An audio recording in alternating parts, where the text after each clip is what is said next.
I think what surprised me the most is just how vulnerable all of the leaders got. I think from the outside, it's really easy to see like this big, powerful, they've got their life together. They really are making moves in the industry, making, like we've said many times, making those big decisions.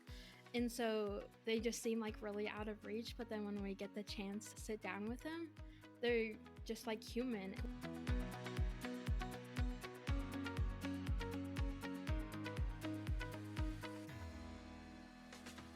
Welcome to the Cultivating Leaders Podcast, where we get inside the minds of leaders to harvest great ideas and lessons that help you grow as a difference maker in food and agriculture. I'm your host and curiosity captain, Nicole. This week, we're doing things a little bit differently. I am sitting down with our producer, the superwoman behind the scenes, Savannah Nichols, and we're going to take a trip down memory lane. With this episode, we are going to officially put a wrap on season 1 of the Cultivating Leaders Podcast. And we wanted to just spend some time together reflecting on our favorite moments, some ahas that we've had in talking to these leaders, and the inspiration that we've gotten producing this podcast. So if you have not listened to every episode, this is going to be your SparkNotes version, and hopefully we'll tell you which episodes to go back and listen to. Okay, Savannah, let's dive in. First of all, welcome to the pod. Thank you. I'm so excited to be on this side of the podcast this week. So thank you. Me too. I'm so excited to have you here. One of the things that I have thought about, Savannah, as we started this journey with the podcast is, for me, it has been a way to, like, if you could pick the brain of some of the top leaders in agriculture, what questions would you ask them? And that's kind of how I have framed this.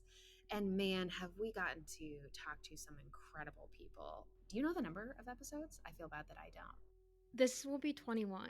21. So 20 industry leaders. 20 industry leaders from, people who have been in Congress and the White House type of leaders negotiating, trade policy, to professional development folks, to, some TEDx speakers and great authors and people who are just honestly leading commodity work. Business owners. We've also had those on the pod. So a big variety of folks that we've gotten to talk to. Savannah, I'm curious for you. Let's start with big key takeaways. What have been some of your favorite takeaways as you've heard our different leaders talk this year? Yeah. Oh my gosh, this is such a tough question because I feel like after every episode, I'm like, wow, that was my favorite episode. That was the best interview we've had. But I say that every week.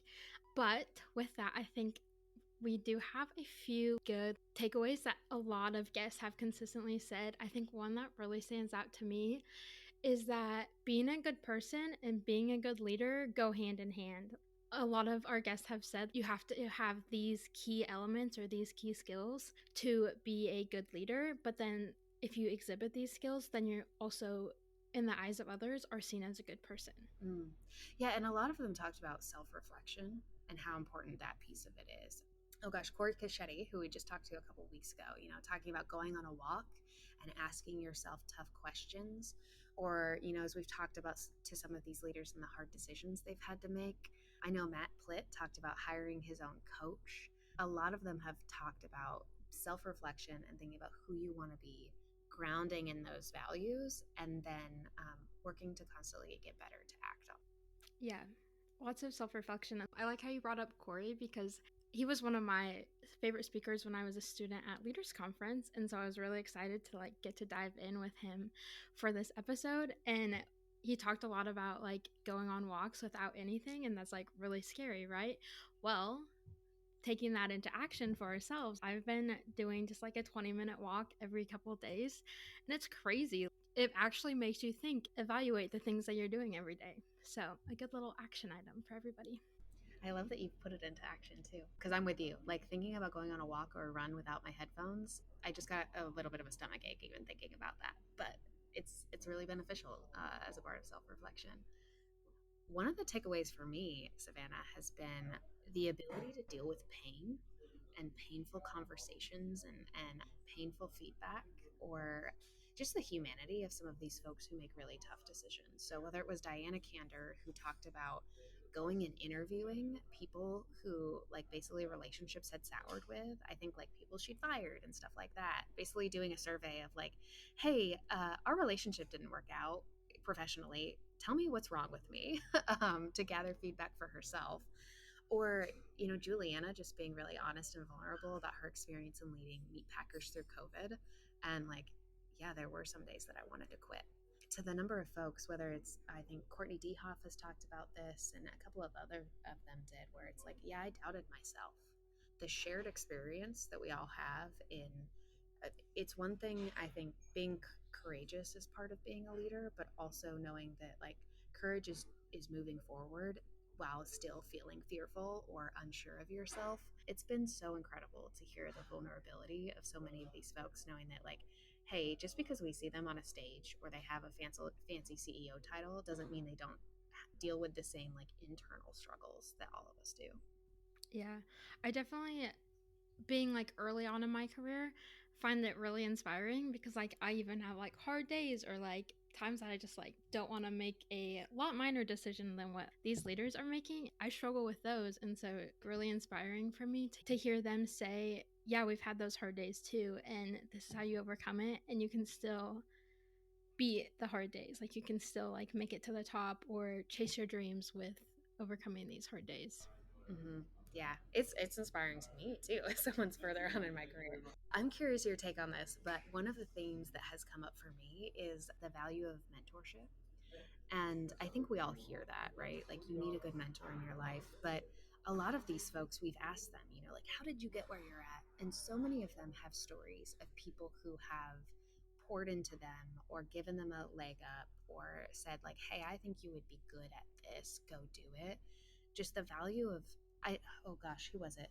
David Nothman, I think, was talking about, your personal board of directors and how important having people who are further along in their careers say, hey, here's either give you hard feedback or, give you a leg up, or just building those relationships, and how critical that has been to each of these leaders that we've talked to and them getting where they're at.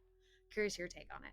Yeah, I will say that's one of the things that is like the most intimidating to me when I think about leadership, because if you know me, I'm a pretty shy person and don't really like to ask for help. And so every time we have that conversation, I'm like, Savannah, you need to just ask somebody, take that step. They're not going to say no. Leaders up above me in their career want to help and want to extend that arm to people starting their career, but it definitely intimidates me. That's maybe one of my challenges as we go and kind of wrap this episode up, is like finding like even one person to kind of start in, because I know almost all of the leaders that we have interviewed have all said that this person helped me, or like I've had this mentor for this, I've had a coach, which to me is pretty similar, to help them and guide them and kind of even just be a sounding board for them. So definitely a very valuable skill and one that I need to personally work on. Yeah, yeah. Any other big takeaways you've had as we have talked to so many great people? Yeah.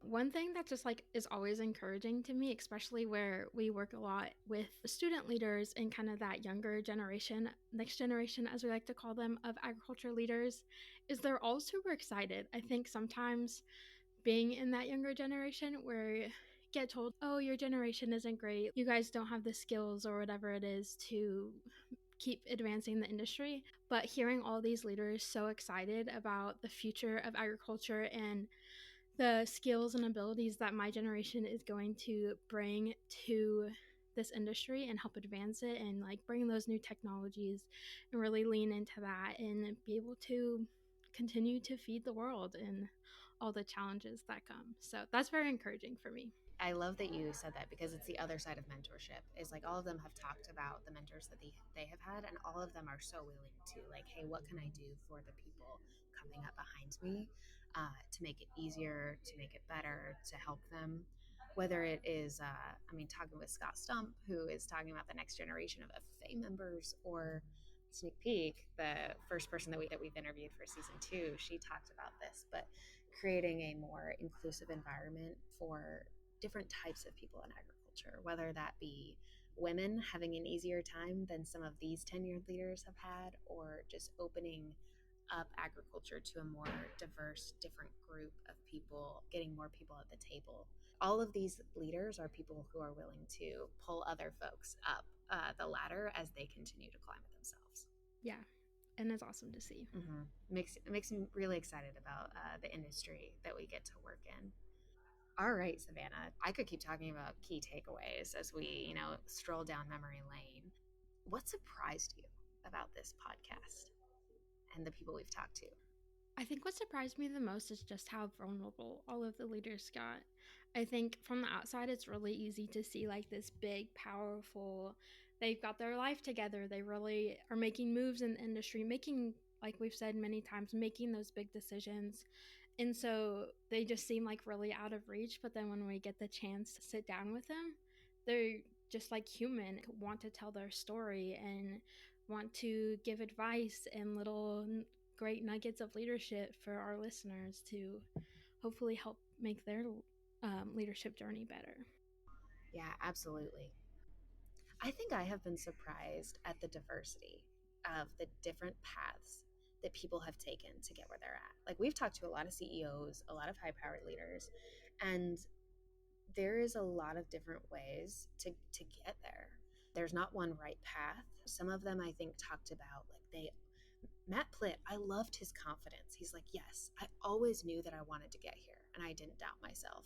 And there are other people that are like, I never thought I would be here. I still can't believe that I'm here today. And folks who are like, I didn't plan this, but I saw a need in the industry and so I chased after it. I think Jessie Jarvis is a good example of this in Of the West, She chased something and was like, I feel like I'm feeling a need. I never expected to do this, but this is what I'm doing now. And others who, because of the relationships that they built, got opportunities that they never expected. And I think that what's been neat as we pick these leaders' brains is that there is not one blueprint, but there's lots of blueprints. And you may even bounce between them throughout your career. And so I think that's been surprising in a good way to see that there's a lot of different ways to be successful. Yeah, I think that's a good point. I think that makes me just think of like all the choices that we can make. You're never really making the wrong choice. It's just like this choice is going to take you in this direction. And we can see that through all of our guests. They're telling us the choice that they made, but they probably had 2, 3, 4 other choices that they could have made. But that choice that they made took them there. And like, who knows where the other choices would have been? It was the right choice that they made. Oh, that is a great take, Savannah. I love like snaps for that. Love it. I don't like making decisions, so I've like had to teach myself. You just have to make a choice, go with it, and it'll be the right choice. That's been kind of perfect, I think, for where you've been at in life too right now. You've had a lot of big changes. You never know where it's going to take you, but to know that it's the right choice. Good grounding piece. Okay, I think one more key theme that just came to mind for me that is woven throughout these leaders that we've talked about is the importance of culture. And I think a lot of people talk about this when you talk about leadership and what good culture looks like and how important culture is and all of that. It is clear to me that one, it starts at the top. Whether you're a team lead or whether you're a president of your FFA chapter or you are CEO, it's got to start with you and it's got to live in the people that you lead. And I think that a lot of the people we've talked to are also culture makers in some way, not just in the organizations that they lead, but in the industry. And I think Courtney DeHoff might even be a good example of this, right?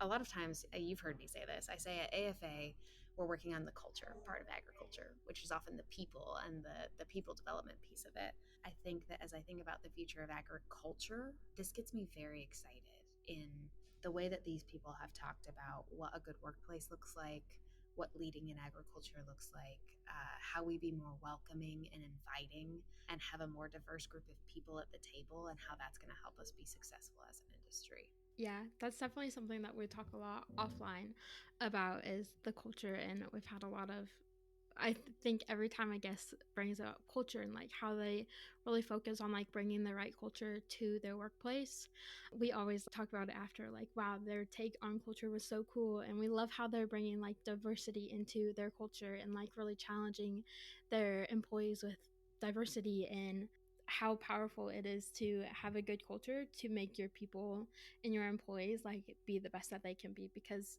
it's evident that a lot of the guests we have interviewed recognize that like a safe, positive culture within the workplace helps their employees be the best that they can and bring their best foot forward. So I think that's really awesome to see that they're so focused on like helping their employees be the best that they can be.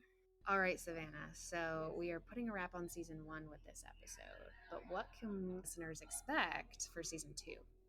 Yes. So we have had 20 great guests on the podcast.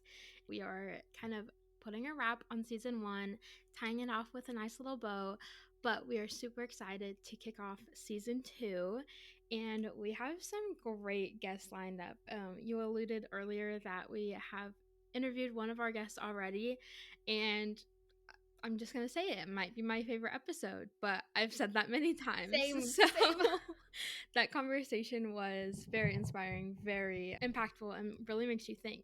So I can't wait for everyone to hear that. But you can expect more great industry leaders, more challenges for you as you navigate your career, and just some awesome advice on being a great leader, being a great person, and just being great.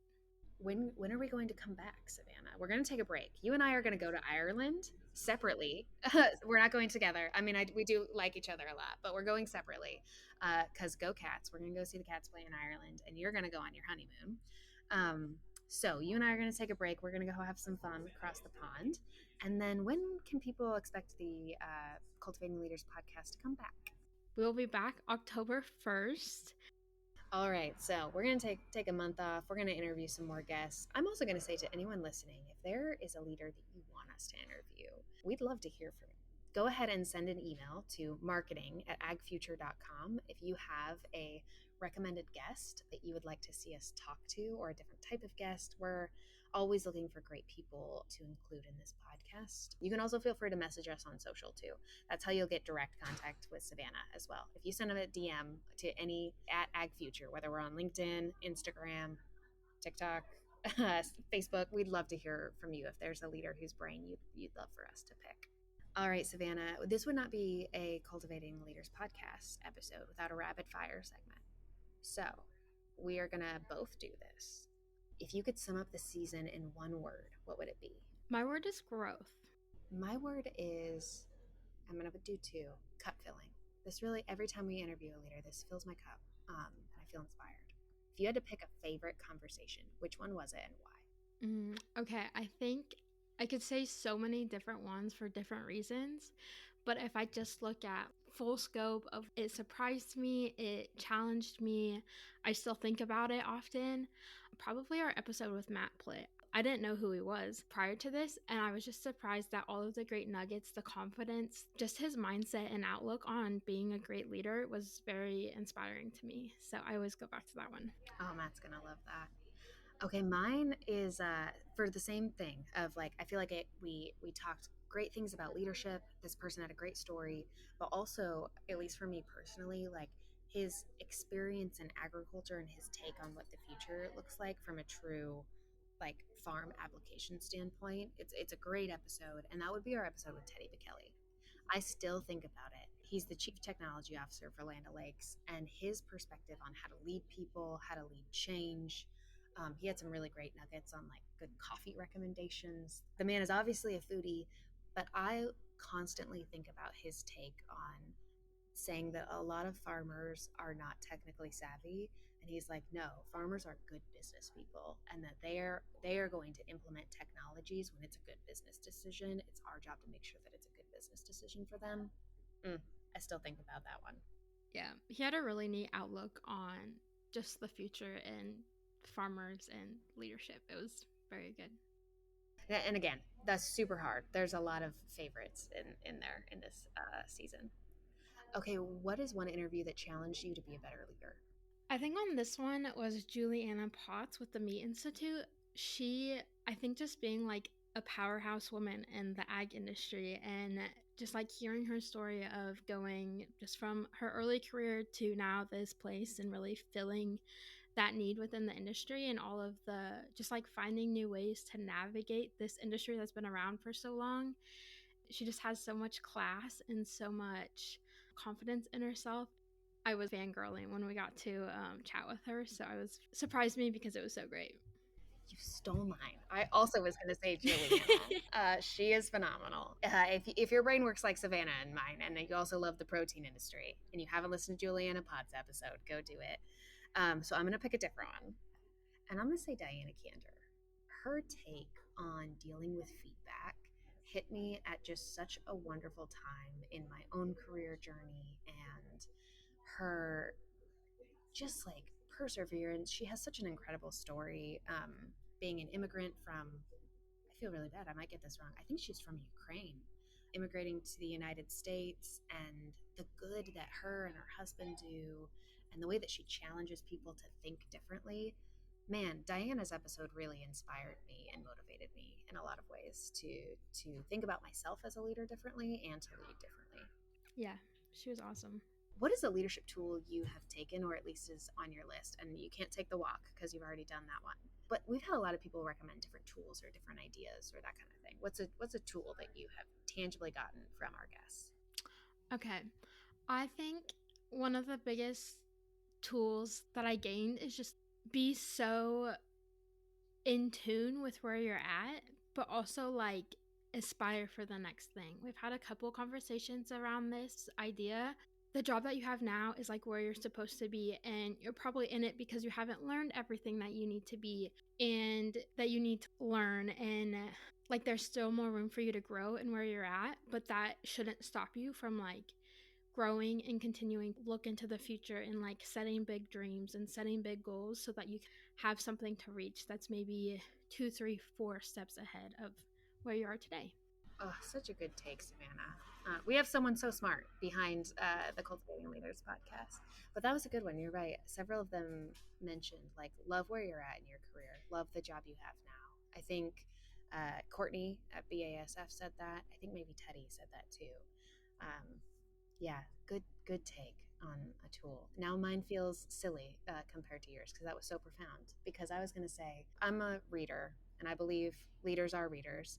And so Ellen's recommendation of The Alchemist as a book, that's my favorite tool that I have taken. I love a good book.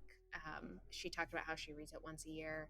I have really enjoyed it. So that's one very tangible tool I've taken. Lots of internal philosophies that I have adopted as well. But if I had to say a tangible tool, it's that one. That's very fitting for you as well, because yeah, you're so surprised, right? we were keeping track at the beginning of the first few episodes of how many times Nicole had read a book that they had recommended or was adding it to her list. I think we came up with like almost 10 in the first like 5 episodes. So very fitting. My Goodreads grows every time we talk to a new person on this podcast. And Adam Carroll, I think our very first episode, he was recommending a book that I had just read. Yes, you're right. Okay, Savannah, so let's end this on hot takes. Because we love unconventional, bold opinions. After listening to all of our podcast guests' hot takes, I am curious, do you have one of your own now? And this is a hot take on leadership or the future of agriculture. Sorry, if anyone's listening to this as their first episode, that's what these hot takes are about. I think I would say just that like anything is possible. Like listening to all their stories, they just like set their mind to it and like knew that they could do it, or maybe they didn't and they just kind of like went for it anyway. Just anything is possible as you set your mind to it. It's such an optimistic hot take. Anything is possible. I gotta think about what mine is. Ooh, and I think we've had a couple leaders talk about this. Jessie was probably the one who hit the closest to this when she talked about her hot take about, I think it was moving for jobs and being willing to move for jobs. I think that we have not done a good enough job of making it clear what networking looks like for the next generation. And if young people in their career are listening to this, especially if you're a college student, my hot take is that a lot of people think that the way you get a job or the way you move up in your career is applying for the next thing. You send in the resume and you wait for the magic to happen. And that is not at all how it works. It is building relationships. It's getting to know people. It's being vulnerable and asking for help. That's how you get the job. That's how you move up. That's how you get to the next thing.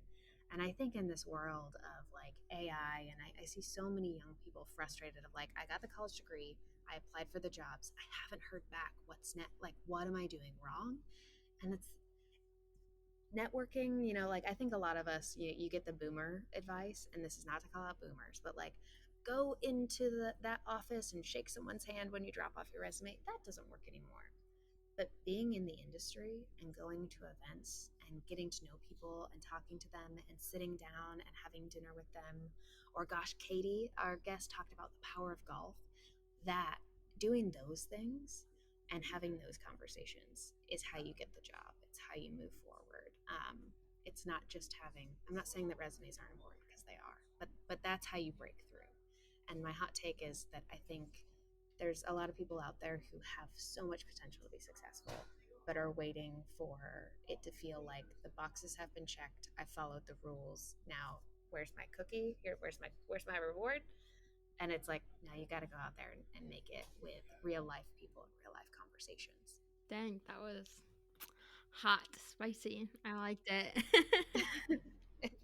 Yeah, mine's a little more spicy than yours. Yours is really good little reminder for everybody who is navigating for their next job or career.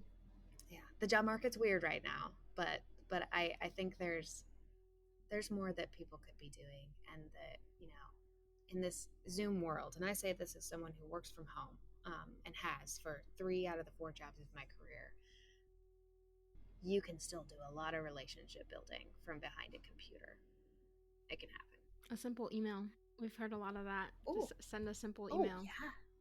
Send a simple email, send a LinkedIn DM. Yeah, absolutely. And a lot of these people are willing to help, which I think gives me a lot of hope too for where we're headed next in agriculture.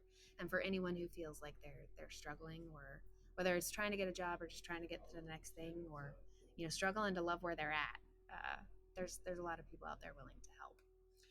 All right, Savannah, so let's put a wrap on season 1 of the Cultivating Leaders podcast. For anyone who is listening, and who has listened to this podcast, thank you so much. We're so glad that you're along this journey with us. We'd love to hear from you. We would love for you to help other people find this podcast. If you would be willing to leave us a review, to share it with your friends, that means the world to us. That's how we get to reach more people with great advice for all the different speakers out there in agriculture. So, Savannah, while we are on break, where can people continue to find information from us, little leadership snippets, great nuggets that are going to help them move forward in their journey as a leader in agriculture? Yeah, I think the best place to find all of that is on our social channels, Ag Futures or Agriculture Future of America, depending on the social that you like the most. But we have some exciting blogs and little recaps on some of our episodes and big takeaways that will be rolling out throughout the rest of the August and September. So keep an eye on those, because if you need a little leadership boost while we're gone, those will be a great place for you to go refresh on the wonderful conversations that we've had this season. I'm going to do one more plug, because I don't think we've talked about this, Savannah. The other place that folks can connect with us is through Magnetic Ag. If you are looking, anyone who's listening to this podcast is a leader, you want to stay up to date on the news in food and agriculture, you need to have Magnetic Ag in your inbox. It is a twice-a-week newsletter that delivers the news in a very fun and funny way. So if you are not already a Magnetic Ag reader, really going to recommend that you head over to magneticag.com and sign up for that, because it'll be a good filler in between the time that we're taking a break. Yes, always a good little inbox read. Yeah, I will say this confidently. No one needs another email newsletter in your inbox. We all have a lot of those, but Magnetic is the one that you want. You actually want it there. Awesome. Well, Savannah, thank you so much, first of all, for your work on this podcast, because it would not happen without you. You are the reason that I am able to ask the great questions that I get to ask, and that we get to hear from so many of the wonderful leaders we get to on this podcast. So thank you so much for all the work that you're doing behind the scenes. And thanks for a great season. And I can't wait to see you and everyone else in season 2. Well, thank you. It's been a fun little journey that we've had this season, and I'm so excited for what's to come. All right. We'll see you next season.